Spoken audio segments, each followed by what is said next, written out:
પાકિસ્તાનમાં શિયા અને સુન્ની વચ્ચે અથડામણ 5 દિવસમાં 49ના મોત, 200થી વધુ ઘાયલ, વર્ષોથી 30 એકર જમીનનો વિવાદ. પાકિસ્તાનના ખૈબર પખ્તુનખ્વાના ખુર્રમ જિલ્લામાં શિયા અને સુન્ની સમુદાયો વચ્ચે જમીન વિવાદમાં 49 લોકોના મોત થયા છે. આ સિવાય 200થી વધુ લોકો ઘાયલ થયા છે. આ વિવાદનું મૂળ 30 એકર જમીન છે. ખુર્રમ જિલ્લાના બુશેહરા ગામમાં બે જાતિઓ વચ્ચે તેના માલિકી હકને લઈને વિવાદ ચાલી રહ્યો છે. ગયા અઠવાડિયે બુધવારે બે પરિવારો વચ્ચે આ લડાઈ શરૂ થઈ હતી, જે ટૂંક સમયમાં બે જાતિઓ વચ્ચે ફેલાઈ ગઈ હતી, જેને લઈને હવે સમગ્ર જિલ્લામાં તણાવનો માહોલ છે. સુન્ની સમુદાયને સરહદ પાર અફઘાન આદિવાસીઓનું સમર્થન મળી રહ્યું છે, જેના કારણે તેઓ ભારે પડી રહ્યા છે.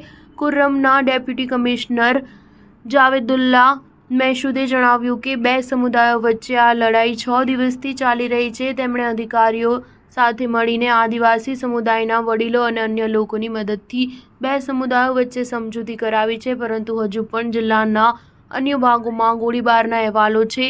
સ્થાનિક પોલીસ અધિકારી મુર્તુઝા હુસૈને પાકિસ્તાની અખબારને જણાવ્યું કે સુન્ની મિદગી અને શિયા મલિકખેલ સમુદાયો વચ્ચે 2007માં વિવાદ શરૂ થયો હતો, ત્યારે પણ હિંસાની ઘટનાઓ બની હતી. ગયા વર્ષે જુલાઈમાં પણ વિવાદ થયો હતો, જે બાદ શિયા અને સુન્ની સમુદાયો વચ્ચે લડાઈ થઈ હતી.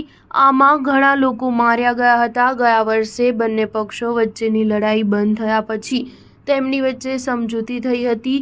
કોની જમીન છે તે સરકાર નક્કી કરશે તેવું નક્કી થયું હતું. બંને પક્ષોએ જમીન વિવાદો ઉકેલતા લેન્ડ કમિશનના નિયમોનું પાલન કરવાનું રહેશે. આ પછી કમિશને પોતાનો નિર્ણય આપ્યો અને આ જમીન શિયા સમુદાયને આપી દીધી, પરંતુ 1 વર્ષ બાદ આ અંગે ફરી વિવાદ શરૂ થયો હતો. બુધવારે જમીન સંબંધિત વિવાદની ચર્ચા ચાલી રહી હતી, ત્યારે એક વ્યક્તિએ ફાયરિંગ કર્યું હતું. આ પછી બંને સમુદાયો વચ્ચે લોહિયાળ સંઘર્ષ શરૂ થયો.